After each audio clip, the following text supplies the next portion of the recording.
Hello दोस्तों, online study cover में आपका स्वागत है।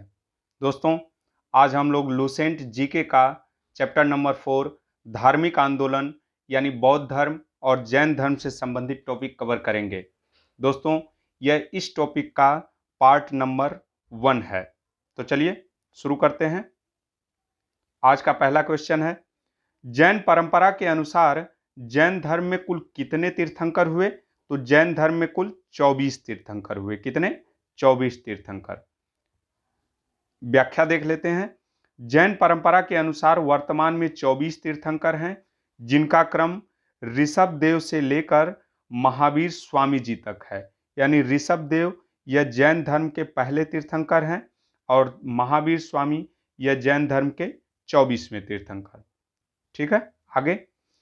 त्रिपिटक धर्म ग्रंथ किसका है? यानी त्रिपिटक धर्म ग्रंथ किससे संबंधित है? तो यह बौद्ध से संबंधित है। किससे? बौद्ध से संबंधित है।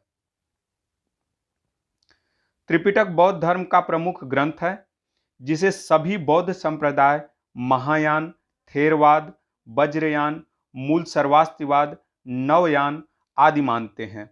यह बौद्ध धर्म का प्राचीनतम ग्रंथ है, जिसमें भगवान बुद्ध के उपदेश संग्रहित हैं। तो भगवान बुद्ध के उपदेश किसमें संग्रहित हैं? तो त्रिपिटक में। ठीक है, और यह ग्रंथ पाली भाषा में लिखा हुआ है। तो त्रिपिटक किस भाषा में लिखा हुआ है? तो यह पाली भाषा में लिखा हुआ है और विभिन्न भाषाओं में अनुवादित है। ठीक है, आगे चलें। बुद्ध ने निम्नलिखित में से किस स्थान पर महापरिनिर्वाण यानी मृत्यु प्राप्त किया? यानी बुद्ध की मृत्यु कहां पे हुई है? तो ये कुशीनारा में। कहां? कुशीनारा या कुशीनगर में।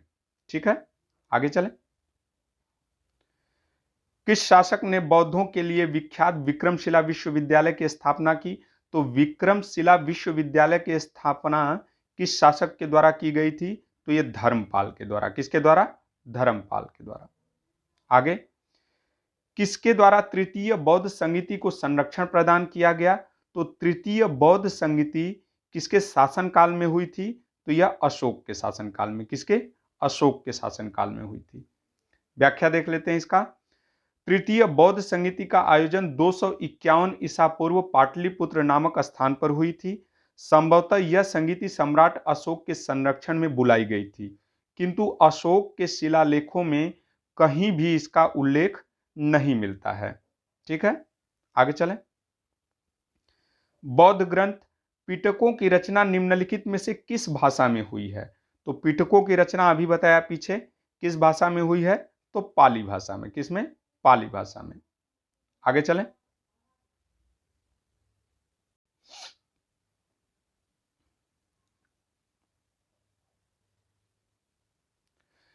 किस शासक के शासनकाल में नेपाल में बौद्ध धर्म का गमन हुआ?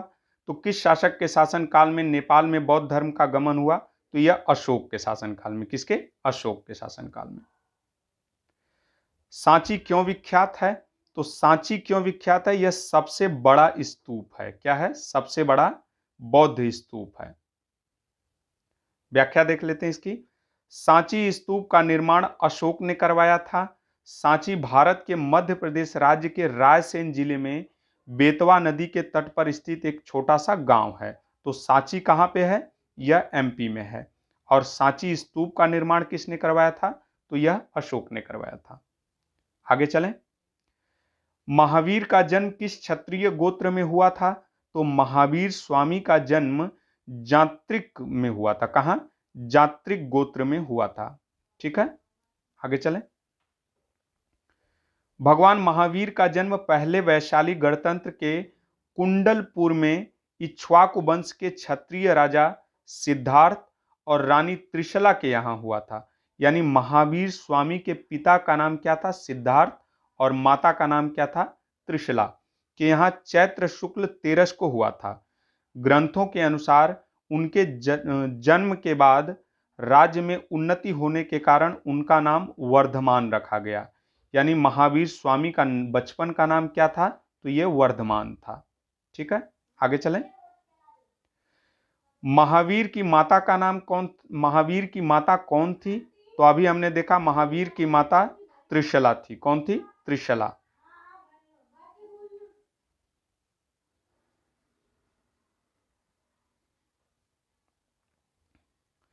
गौतम बुद्ध द्वारा अपने धर्म में दीक्षित किया जाने वाला अंतिम व्यक्ति कौन था? तो गौतम बुद्ध द्वारा दीक्षित किया जाने वाला अपने धर्म में अंतिम व्यक्ति कौन था? तो यह सुभद्र था। कौन था? सुभद्र। व्याख्या देख लेते हैं इसकी। बौद्ध धर्म के संस्थापक गौतम बुद्ध थे। इन्हें एशिया का ज्योतिपुंज कहा जाता है। तो गौतम बुद्ध को क्या कहा जाता है? एशिया का ज्योतिपुंज। ज्ञान प्राप्ति के पश्चात सिद्धार्थ बुद्ध के नाम से जाने गए। वह स्थान बोध गया कहलाता है। ठीक है। बुद्ध ने अपना प्रथम उपदेश सारनाथ यानी ऋषिपत्तनम में दिया, जिसे बौद्ध ग्रंथों में धर्म चक्र प्रवर्तन कहा गया। ठीक है, धर्म चक्र प्रवर्तन कहा गया। और गौतम बुद्ध द्वारा दीक्षित किया जाने वाला अंतिम व्यक्ति कौन था? तो सुभद्र। आगे, प्राचीनतम विश्वविद्यालय कौन सा है? निम्नलिखित में से प्राचीनतम विश्वविद्यालय है नालंदा विश्वविद्यालय। कौन सा? नालंदा विश्वविद्यालय। किस भाषा का ज्यादातर प्रयोग बौद्धवाद के प्रचार में किया गया था? तो बौद्धवाद के प्रचार में पाली भाषा का सबसे ज्यादा प्रयोग किया गया था। आगे, महावीर की मृत्यु कहां हुई थी? तो महावीर की मृत्यु यह पावापुरी में हुई थी। कहां? पावापुरी में। आगे चलें। बोधिसत्व पद्य प्राणी का चित्र सर्वाधिक प्रसिद्ध है और यह प्रायः चित्रकारी है। कहां पे है यह चित्रकारी? तो यह अजंता में है। कहां? अजंता में। आगे, मठ और स्तूप किस धर्म से संबंधित हैं? तो मठ और स्तूप का संबंध यह बौद्ध धर्म से है। किससे? बौद्ध धर्म से। बौद्ध धर्म एवं जैन धर्म दोनों के उपदेश किसके शासनकाल में दिए गए थे? तो बौद्ध धर्म और जैन धर्म दोनों के उपदेश बिंबिसार के शासनकाल में दिए गए थे। किसके? बिंबिसार के शासनकाल में। आगे, गौतम बुद्ध ने अपना प्रथम उपदेश कहां दिया था? तो गौतम बुद्ध ने अपना प्रथम उपदेश सारनाथ में दिया था। कहां दिया था? सारनाथ में। व्याख्या देख लेते हैं। सारनाथ काशी अथवा वाराणसी के 10 किलोमीटर पूर्वोत्तर में स्थित प्रमुख बौद्ध तीर्थस्थल है। ज्ञान प्राप्ति के पश्चात भगवान बुद्ध ने अपना प्रथम उपदेश यहीं दिया था, जिसे धर्म चक्र प्रवर्तन का नाम दिया जाता है और जो बौद्ध मत के प्रचार प्रसार का आरंभ था। आगे, बौद्ध धर्म ग्रहण करने वाली पहली महिला कौन थी? तो बौद्ध धर्म ग्रहण करने वाली पहली महिला महाप्रजापति गौतमी थी। कौन थी? महाप्रजापति गौतमी। आगे चलें। बोध गया कहां स्थित है? तो बोध गया यह बिहार में स्थित है। कहां? बिहार में। व्याख्या देख लेते हैं इसका। बोध गया में बोधि पेड़ के नीचे तपस्या कर रहे भगवान गौतम बुद्ध को ज्ञान की प्राप्ति हुई थी। भगवान बुद्ध को ज्ञान की प्राप्ति किस पेड़ के नीचे हुई थी? तो यह बोधि पेड़ के नीचे। ठीक है, बोध गया बिहार राज्य में स्थित है। आगे चलें। जातक किसका ग्रंथ है? जातक यह किसका ग्रंथ है? तो यह बौद्ध ग्रंथ का, बौद्ध धर्म का है। किसका? बौद्ध धर्म का। व्याख्या देख लेते हैं। जातक या जातक पाली या जातक कथाएं बौद्ध ग्रंथ त्रिपिटक के शुद्ध पिटक के अंतर्गत खुंदक निकाय का 10वां भाग है। इन कथाओं में भगवान बुद्ध के पूर्व जन्मों की कथाएं हैं। भगवान बुद्ध के पूर्व जन्मों की कथाएं किसमें हैं? तो जातक में। आगे, सिद्धार्थ बुद्ध को ज्ञान की प्राप्ति कहां हुई थी? तो सिद्धार्थ बुद्ध को ज्ञान की प्राप्ति गया में हुई। ठीक है, कहां? गया में। वर्षों की कठोर साधना के पश्चात बोध गया बिहार में बोधि वृक्ष के नीचे उन्हें ज्ञान की प्राप्ति हुई और वे सिद्धार्थ गौतम से बुद्ध कहलाए।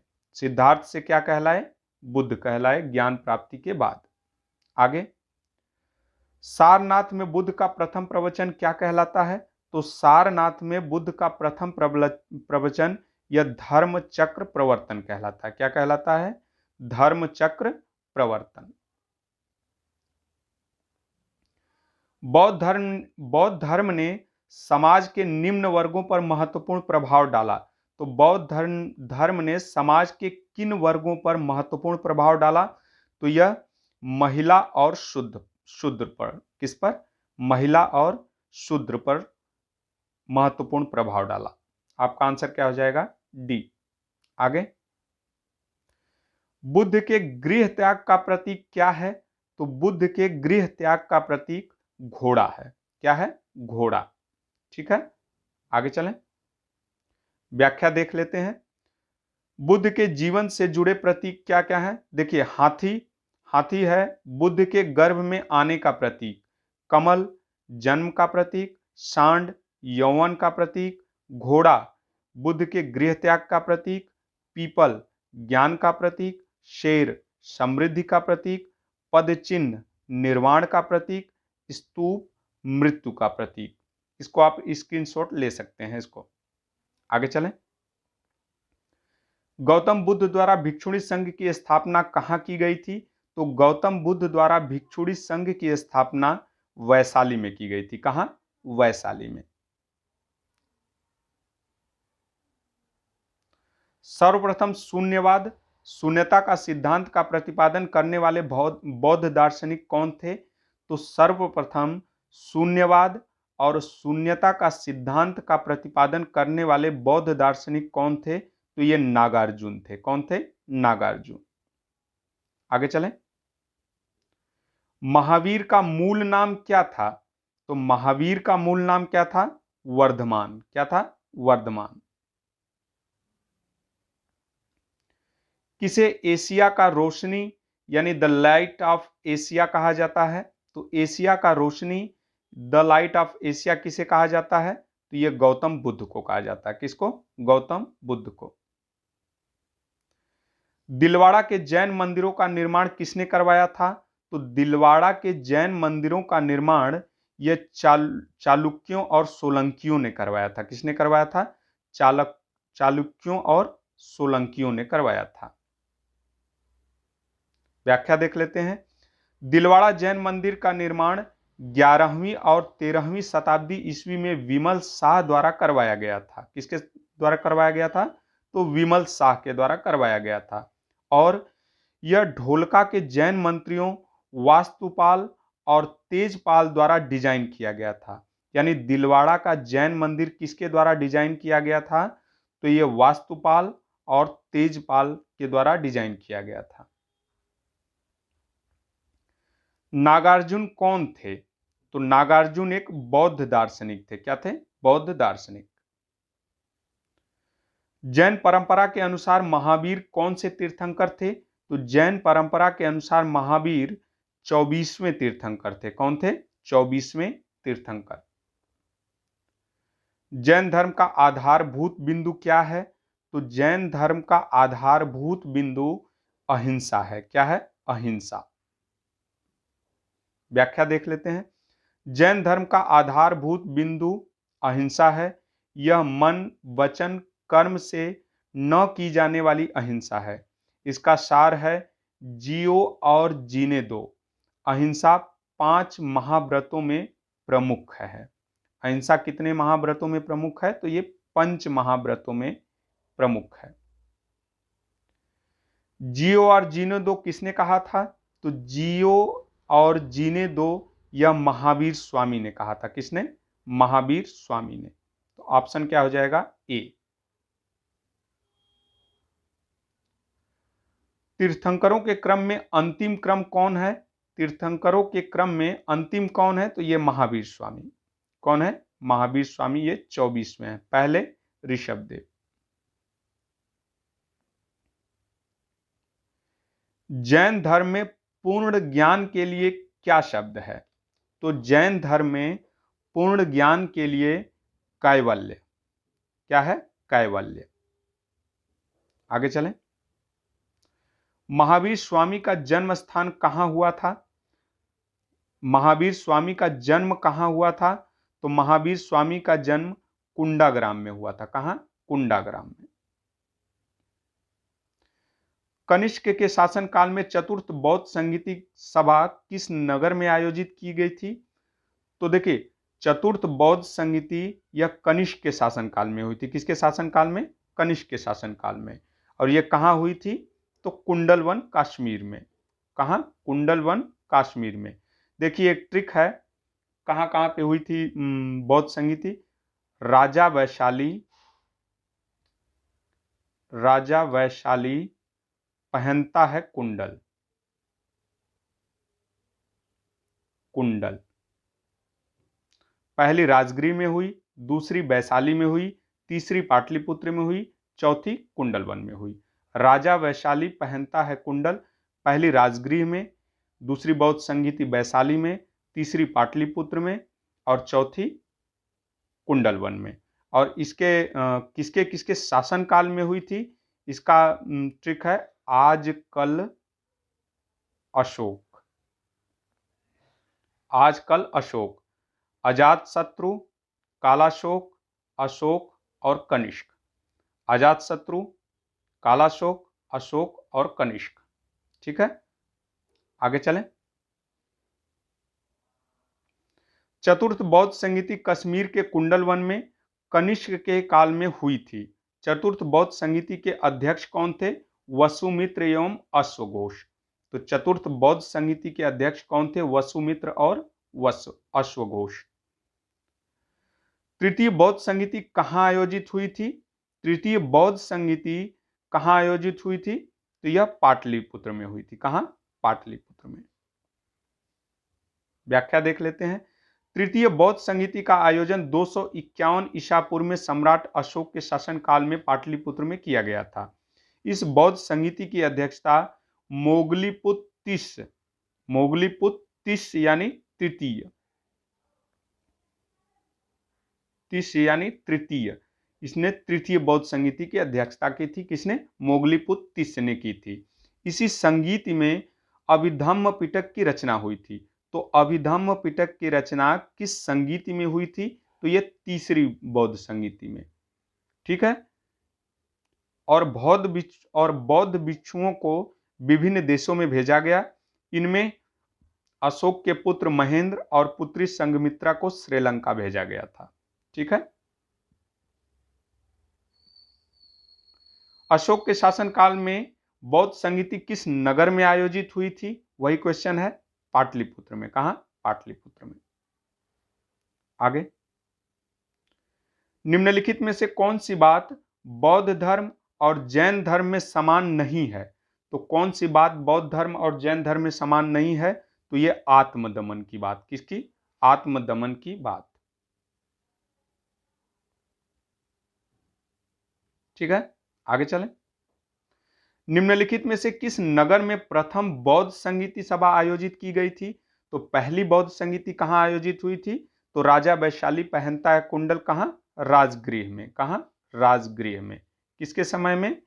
अजातशत्रु के समय में। ठीक है, व्याख्या देख लेते हैं। प्रथम बौद्ध संगीति का आयोजन 483 ईसा पूर्व में राजगृह, आधुनिक राजगीर, बिहार की सप्तपर्णी गुफा में किया गया था। गौतम बुद्ध के निर्माण के बाद इस संगीति का आयोजन हुआ था। तो गौतम बुद्ध के निर्माण के बाद किस संगीति का आयोजन हुआ था? तो यह पहली बौद्ध संगीति का आयोजन हुआ था। बुद्ध के जीवन की 4 महत्वपूर्ण घटनाओं और उनमें संबद्ध 4 स्थानों का नीचे उल्लेख है। यह 2 स्तंभों 1 और 2 में अंकित है। आपको इनका सुमेल करना है। तो चलिए इनका सुमेल कर लेते हैं। जन्म, गौतम बुद्ध का जन्म कहां हुआ था? तो लुम्बिनी में हुआ था। तो ऑप्शन क्या हो जाएगा? 3। ज्ञान की प्राप्ति बोध गया में हुई थी, 2। फिर उसके बाद प्रथम प्रवचन सारनाथ में दिया था जिसे धर्मचक्र प्रवर्तन कहा गया, 1। निधन कहां हुआ था? कुशीनगर में, 4। तो 3, 2, 1, 4 कहां पे है? 3, 2, 1, 4 सी में है। कहां पे है? सी में। तो आपका आंसर क्या हो जाएगा? सी। निम्नलिखित में से कौन सबसे पूर्वकालिक जैन ग्रंथ कहलाता है? तो सबसे पूर्वकालिक जैन ग्रंथ कौन सा कहलाता है? तो ये 14 पूर्व। कौन सा? 14 पूर्व कहलाता है। क्या हो जाएगा? Option C. व्याख्या देख लेते हैं। जैन धर्म के वास्तविक संस्थापक महावीर स्वामी द्वारा दिए गए मौलिक सिद्धांतों को 14 पूर्व यानी 14 पूर्व में संकलित किया गया है। तो 14 पूर्व में किसे संकलित किया गया है? तो महावीर स्वामी द्वारा दिए गए मौलिक सिद्धांतों को 14 पूर्व में संकलित किया गया है। यही 14 पूर्व जैन धर्म के प्राचीनतम धर्म ग्रंथ हैं। 12 अंग तथा उपांग भी जैन धर्म से संबंधित है। जैन धर्म से और कौन कौन सा संबंधित है? तो 12 अंग और उपांग। आगे, आजीवक संप्रदाय के संस्थापक कौन थे? तो आजीवक संप्रदाय के संस्थापक ये मक्खली गोशाल हैं। कौन है? मक्खली गोशाल। आगे, भागवत संप्रदाय के विकास में किसका योगदान अधिक था? तो भागवत संप्रदाय के विकास में सबसे अधिक योगदान हिंद यूनानियों का था। किसका? हिंद यूनानी का।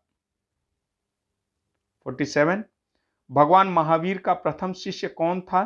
तो भगवान महावीर का प्रथम शिष्य जमाली था। कौन था? जमाली। यह इनका दामाद था। क्या था? इनका दामाद। त्रिरत्न सिद्धांत सम्यक धारणा, सम्यक चरित्र, सम्यक ज्ञान जिस धर्म की महिमा है वह है। यानी पूछ रहा है त्रिरत्न किससे संबंधित है, किस धर्म से संबंधित है त्रिरत्न? तो यह जैन धर्म से संबंधित है। किससे? जैन धर्म से। इसकी व्याख्या देख लेते हैं। बौद्ध धर्म में त्रिरत्न, बौद्ध धर्म में त्रिरत्नों में बुद्ध धम्म और संघ का महत्वपूर्ण स्थान है। देखिए, बौद्ध धर्म में त्रिरत्न कौन कौन से हैं? बुद्ध, धम्म और संघ। परंतु जैन धर्म में तीन रत्न कौन से हैं? मूल सिद्धांत जिनका अनुशीलन कर्मफल से मुक्ति के लिए किया जाता है। ये जैन धर्म में त्रिरत्न कौन से हैं? सम्यक दर्शन, सम्यक ज्ञान और सम्यक आचरण। ठीक है। और बौद्ध धर्मों में त्रिरत्न कौन से हैं? बुद्ध, धम्म और संघ। वैसे त्रिरत्न का संबंध यह जैन धर्म से है। कथन 1, कुशीनगर मल्ल गणराज्य की राजधानी थी। बिल्कुल सही है। कारण क्या है? महात्मा बुद्ध का परिनिर्वाण कुशीनगर में हुआ था। यह भी सही है। ठीक है, दोनों सही है। ए और आर दोनों सही है, किंतु आर ए की व्याख्या नहीं करता। ठीक है, आर ए की व्याख्या नहीं करता। ये दोनों सही हैं। निम्नांकित कथनों पर विचार करें एवं चैत्य व विहार में क्या अंतर है इसे चुनें। चैत्य और विहार में क्या अंतर है इसे चुनें। तो देखिए, चैत्य पूजा स्थल होता है जबकि विहार निवास स्थान होता है। तो बी सही है। ठीक है, चैत्य पूजा स्थल होता है और विहार क्या होता है? ये निवास स्थान होता है। तो आपका आंसर क्या हो जाएगा? बी। आगे चलें। निम्नलिखित में से कौन सा स्थल पार्श्वनाथ से संबंध होने के कारण जैन सिद्ध क्षेत्र माना जाता है? तो पार्श्वनाथ से संबंध होने के कारण जैन सिद्ध क्षेत्र कौन सा माना जाता है? तो ये सम्मेद शिखर। कौन सा? सम्मेद शिखर। Option C. बुद्ध की मृत्यु के बाद प्रथम बौद्ध संहिता की अध्यक्षता किसने की थी? तो बुद्ध की मृत्यु के बाद प्रथम बौद्ध संहिता की अध्यक्षता यह महाकश्यप ने की थी। किसने? महाकश्यप ने। निम्नलिखित में से बुद्ध के जीवन काल में ही संघ का प्रमुख कौन होना चाहता था? तो बुद्ध के जीवन काल में ही संघ का प्रमुख देवदत्त होना चाहता था। कौन? देवदत्त। हेलियोडोरस का बेश नगर अभिलेख किससे संबंधित है? हेलियोडोरस का बेश नगर अभिलेख किससे संदर्भित है? तो यह किससे संदर्भित है? तो केवल वासुदेव से। किससे? केवल वासुदेव से। बौद्ध धर्म के विषय में कौन से कथन सही हैं? बौद्ध धर्म के विषय में कौन से कथन सही हैं? तो देखिए, उसने वर्ण एवं जाति को अस्वीकार नहीं किया। यह बिल्कुल सही है। उसने ब्राह्मण वर्ग की सर्वोच्च सामाजिक कोटि को चुनौती दी। यह भी बिल्कुल सही है। उसने कुक्षेक शिल्पों को हीन निम्न माना। यह भी सही है। तो आपका आंसर क्या हो जाएगा? सी। 1 2 3। वासुदेव कृष्ण की पूजा सर्वप्रथम किसने प्रारंभ की? तो वासुदेव कृष्ण की पूजा सबसे पहले सात्वतों ने प्रारंभ की। किसने? सात्वतों ने। ठीक है, 56 का ए। 57, निम्नलिखित 4 स्थानों में हुई बौद्ध संगतियों का सही कालक्रम नीचे दिए गए कूट से ज्ञात करें। ठीक है, तो आपको मैंने पहले ही बताया था, राजा वैशाली पहनता है कुंडल। ठीक है, तो देखिए, राजा वैशाली पहनता है कुंडल, 2143, 2143 कहां है? डी में। कहां है? डी में। इसकी व्याख्या देख लेते हैं। चारों स्थानों पर हुई बौद्ध संगतियों का सही क्रम 2143 है। ठीक है, राजगीर अथवा राजगीर में पहली बौद्ध संगति अजातशत्रु के समय में हुई थी। वैशाली द्वितीय बौद्ध संगति हुई थी कालाशोक के समय में। तीसरी पाटलिपुत्र में हुई थी अशोक के समय में। और कुंडलवन चौथी बौद्ध संगति हुई थी कनिष्क के समय में। ठीक है, आजकल अशोक, अजातशत्रु, कालाशोक, अशोक और कनिष्क, और राजा वैशाली पहनता है कुंडल। ठीक है, आगे 58, गौतम बुद्ध ने अपनी मृत्यु के उपरांत बौद्ध संघ के नेतृत्व के लिए किसे नामित किया था? तो गौतम बुद्ध ने अपनी मृत्यु के उपरांत किसी को भी नामित नहीं किया था। ठीक है, तो आपका आंसर क्या हो जाएगा? डी। आगे चलें। स्यादवाद सिद्धांत किससे संबंधित है? स्यादवाद सिद्धांत यह किससे संबंधित है? तो स्यादवाद का सिद्धांत यह जैन धर्म से संबंधित है। किससे? जैन धर्म से। नेक्स्ट, गौतम बुद्ध का जन्म कब हुआ था? तो गौतम बुद्ध का जन्म यह 563 ईसा पूर्व में हुआ था। कब हुआ था? 563 ईसा पूर्व में। व्याख्या देख लेते हैं। गौतम बुद्ध का जन्म 563 ईसा पूर्व में और मृत्यु कब हुआ था? 483 ईसा पूर्व में। एक श्रमण थे जिनकी शिक्षाओं पर बौद्ध धर्म का प्रचलन हुआ। इनका जन्म लुम्बिनी में 563 ईसा पूर्व में इक्ष्वाकु वंशीय क्षत्रिय शाक्य कुल के राजा शुद्धोधन के घर हुआ था। यानी गौतम बुद्ध के पिता का नाम क्या था? शुद्धोधन। ठीक है, आगे। बौद्ध शिक्षा का केंद्र क्या था? तो बौद्ध शिक्षा का केंद्र विक्रमशिला विश्वविद्यालय। कौन था? विक्रमशिला विश्वविद्यालय। इसकी स्थापना किसने की थी? तो धर्मपाल ने। भारत में सबसे बड़ा बौद्ध स्तूप कहां है? तो भारत में सबसे बड़ा बौद्ध स्तूप यह सांची में है। कहां? सांची में। व्याख्या देख लेते हैं। सांची का महान मुख्य स्तूप मूलतः सम्राट अशोक महान ने 3री सदी ईसा पूर्व में बनवाया था। यानी सांची का स्तूप किसने बनवाया था? तो सम्राट अशोक ने। इसके केंद्र में एक अर्धगोलाकार ईंट निर्मित ढांचा था जिसमें भगवान बुद्ध के कुछ अवशेष रखे थे। 63, निम्नलिखित में से किस ग्रंथ में सर्वप्रथम देवकी के पुत्र का वर्णन किया गया है? तो देवकी के पुत्र कृष्ण का वर्णन सबसे पहले किस ग्रंथ में किया गया है? तो यह छांदोग्य उपनिषद में किया गया। किसमें?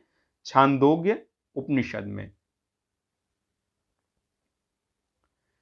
जैन समुदायों में प्रथम विभाजन श्वेतांबर और श्वेतांबर संप्रदाय के संस्थापक कौन थे? जैन समुदायों में प्रथम विभाजन के श्वेतांबर संप्रदाय के संस्थापक कौन थे? तो ये स्थूलभद्र। कौन थे? स्थूलभद्र। व्याख्या देख लेते हैं। जैन धर्म के अनुयायियों में मतभेद के कारण जैन धर्म 2 संप्रदायों में बंट गया। स्थूलभद्र के शिष्य श्वेतांबर यानी श्वेत वस्त्र धारण करने वाले थे तथा भद्रबाहु के शिष्य दिगंबर यानी नग्न रहने वाले कहलाए। भारत में सबसे प्राचीन विहार कौन सा है? तो ये नालंदा विहार है। कौन सा? नालंदा विहार। दोस्तों, इस वीडियो को यहीं पे कंप्लीट करते हैं। मेहनत, ये सेशन यदि अच्छा लग रहा है तो लाइक करना, चैनल को सब्सक्राइब करना। कल इसका पार्ट 2 लेकर आएंगे। तब तक के लिए धन्यवाद।